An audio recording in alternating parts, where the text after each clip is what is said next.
I have never really painted a like floral garden background before successfully, something that's like a flower garden or a flower landscape. So I watched a bunch of videos, which was super helpful, and I'll put those in the information below. But then I went ahead and did a practice piece. I did this piece, which I actually think turned out so lovely. You know, I'm just really happy with it as far as like, you know, the flowers having a lot of movement and not overworking the watercolors, and yeah, not trying to strive for too much detail. So we're going to be working on something similar to this again, but just, yeah, longer and not as tall. So I'm going to get my paper ready, and then once I start on the process, we'll pick back up there. All right, so I have really roughed out my painting. You can't see it super clearly here. I keep my pencil lines very light because, of course, I don't want them to really show up on the final painting. But now I am going to put on Frisket. This is also, sometimes I hear people call it Misket. I'm not sure why or which one is correct.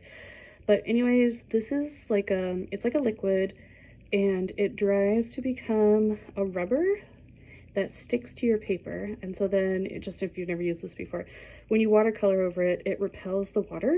So because I'm going to be doing this big field of, you know, different greens and textures, I'll do all those and I, you know, paint really freely. And the Frisket will protect these areas where I would know for certain I want to put some flowers in, which is exactly how I did this piece. So then when I'm done with the greens, I can peel all that off and then go back in and paint in the flowers over the top. Okay, so now you will see that the Frisket has fully dried on my paper, creating that resist for the flower details, and I can go ahead and start laying in color in really big, loose washes.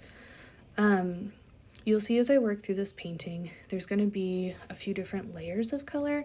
And I think this is the biggest thing to learn about when you are doing watercolor, is that you have to be able to be patient and let it dry in between those layers. And if my mom's listening to this, I know she's going to be laughing because I am one of the least patient people, which is maybe why it's taken me so long to really build my watercolor skills. But yeah, I think it's super critical because if you try to work back into your colors before they've dried, instead what happens is you end up getting them really muddy because whatever you're trying to paint down on top of that first layer is going to mix with it. And sometimes you do want that, and you do want to go back in and paint into something while it's wet. But then in other situations, it's just going to keep bleeding and spreading. And so if you're kind of got your, if you start by doing sort of a lighter wash where you're blocking in your shapes, blocking in your colors, which is what I'm doing here, and then going back in and painting in details like leaf textures and stems and shadows and things, you're going to have a lot more control over that, and you're not going to have to deal with those details kind of bleeding out. So it's yeah, you want to be painting onto your paper when it's dry when you get to that step. So for this painting, I started with the sky, and then I blocked in some kind of darker, more muted greens in the background for the plants that are going to be further away. And then I started working into these plants that are going to be in the foreground that have the really big flowers. So with these, you know, I'm working quite quickly. Of course, this video is sped up a little bit so that it's not 2 hours long.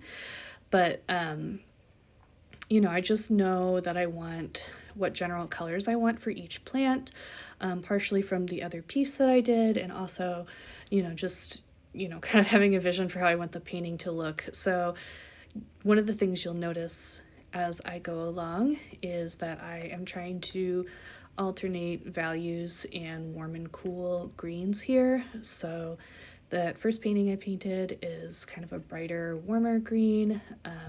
This one obviously is a darker, bluer green, and trying to make sure that there's a bit of rhythm to that throughout the painting, both so that the plants are like distinguishable from each other as, you know, being different, and then also just to create that nice variation so it's not all one tone.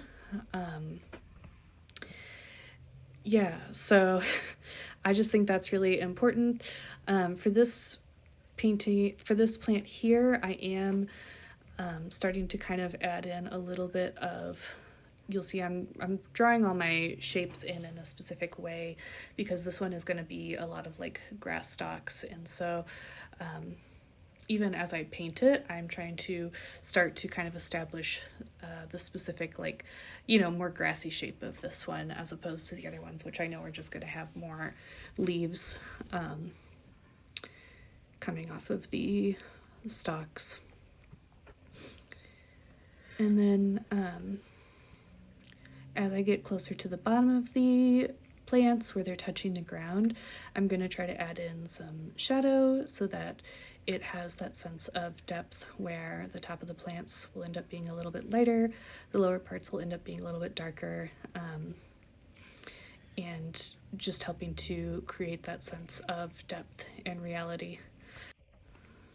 So yeah, I'm going to go ahead and keep painting this first layer, and then I will give it some time to dry, and I will come back in and start doing the details. So I'm going to go ahead and stop talking, and yeah, I'll just put in some music and let you watch until the end of this kind of layer.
Okay, so that first layer has dried, and now, as I said before, I'm going to go in and start actually adding in like the textures.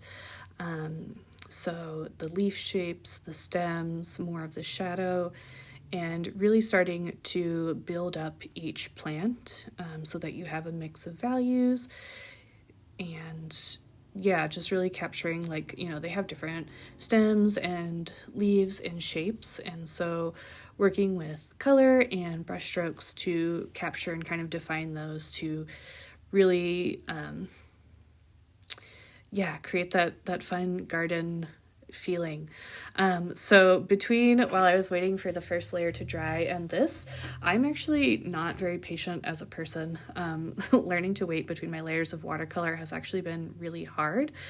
And so actually, while I was waiting for this one to dry, I was working on a separate piece, and I found that this is really what works for me, because when I get into the groove of making and painting, I really don't want to stop, because often if I like leave my studio and I'm like, oh, I'll just take a break while I wait for this layer to dry, sometimes I get sidetracked and then I don't get back to painting for a long time. So instead, I find it easier to kind of swap back and forth between multiple projects as I'm up here working, so that I don't suddenly get distracted by, oh, the kitchen needs to be cleaned, or, you know, I need to take care of this or that. So if you are like me and one of your struggles with watercolors that you get impatient and you start trying to work back into it while it's still wet, even though you know you're at the point of wanting more detailed, crisper lines, then I would recommend giving that a try. And that can be having totally different projects, or having, you know, a single page that you have multiple smaller scenes or studies on that you can kind of circulate through those studies. And I think it can be really surprising to people how much their paintings improve when they do that, because they are giving them the time for those colors to set between layers, and all of a sudden they're not struggling with like muddiness so much. And you'll see, even as I'm working into this layer, I started with that plant on the far left, and then I skipped these ones with kind of these long plant flower columns, and I moved on to the next one over, because if I had started to paint that second plant on the left right away, I would have had problems with the colors from that plant bleeding into the colors of the plant next to it. So yeah, I gave myself a little time, and then I went back and started working into that one. So even within a painting, with a larger painting, the other thing you can do is work around and move around the painting. So, you know, don't paint two areas right next to each other at the same time. Go find something else to work on until that part is ready to have another layer of paint put down. So yeah, that's really my like big recommendation for having more successful watercolors if you're wanting to get something very detailed, and capturing different like shades and textures and stuff without a lot of bleed. So that's, yeah. This is my first voiceover, so I don't know exactly what to say for all of this, but I would say, yeah, you know, this is the second layer. I'm going back in and working in and laying out the kind of basic detail now, and then I'll do another layer of detail over this, just some more shadows and specifics and textures before we start working on the flowers.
Alright, so I've reached the point where I feel pretty happy with the texture of all the foliage, and as you can see, I've peeled off most of the frisket. I'm doing the last little bit here so you can kind of see what that looks like, just revealing that nice clean white paper underneath.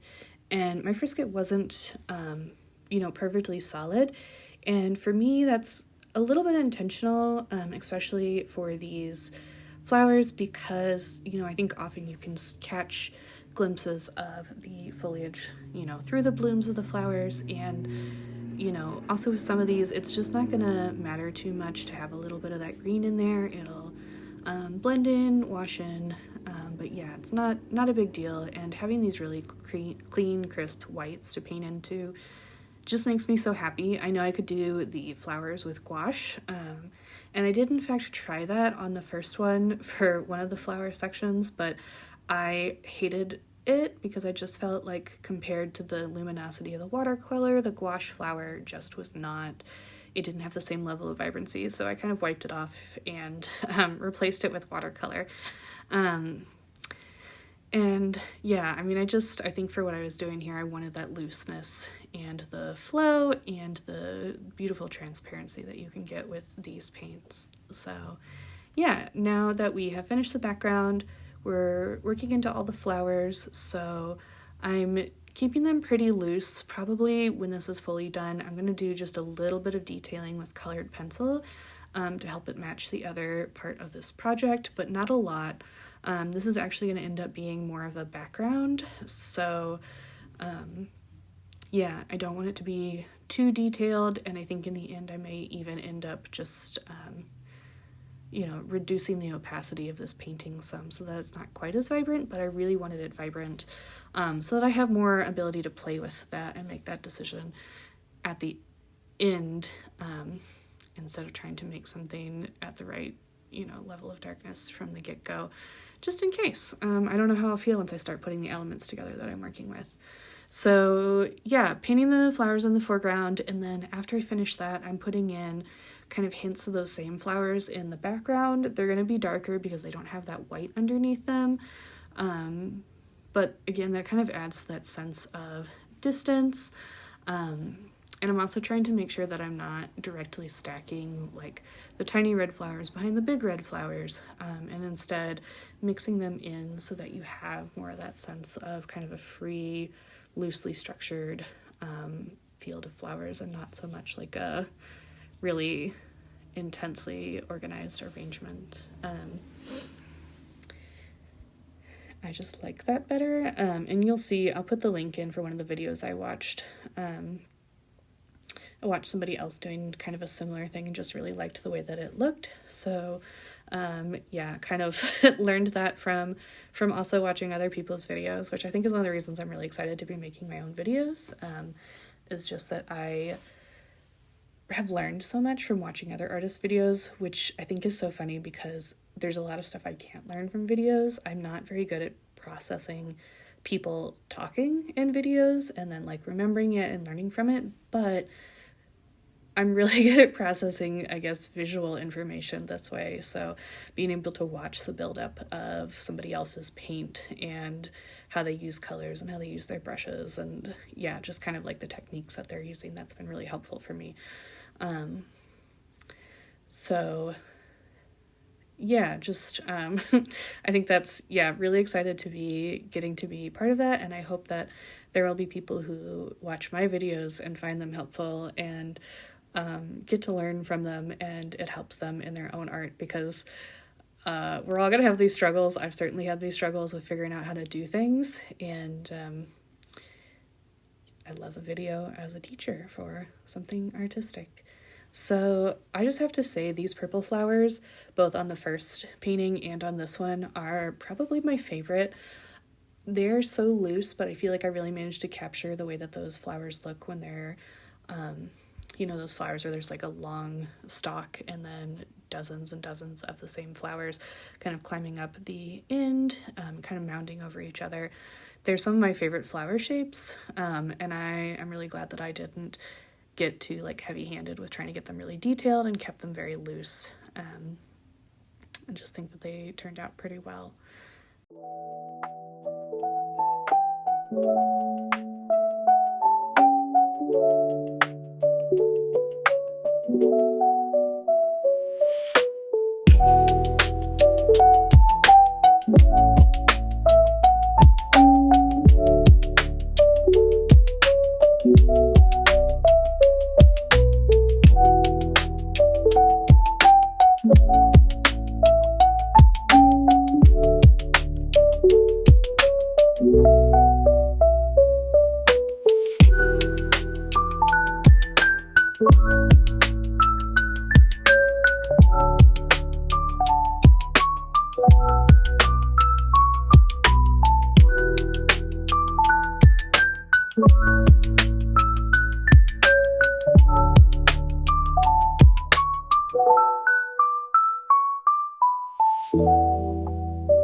Alright, so I have pretty much finished up the flowers at this point, and I'm just going in and adding in some very last minute details, so mostly, you know, these little details inside of the flowers, and then also some of the last rounds of shadow, and just adding in a few like darker lines and stems to some of the flowers to just give a little bit more contrast and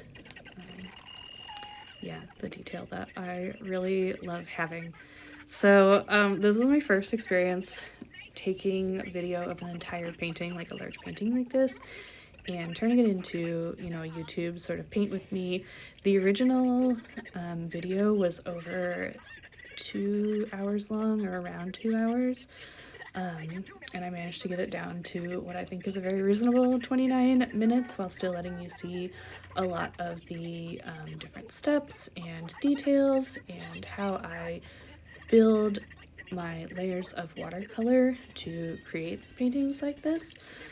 So I hope that it was really helpful and that you guys enjoyed it.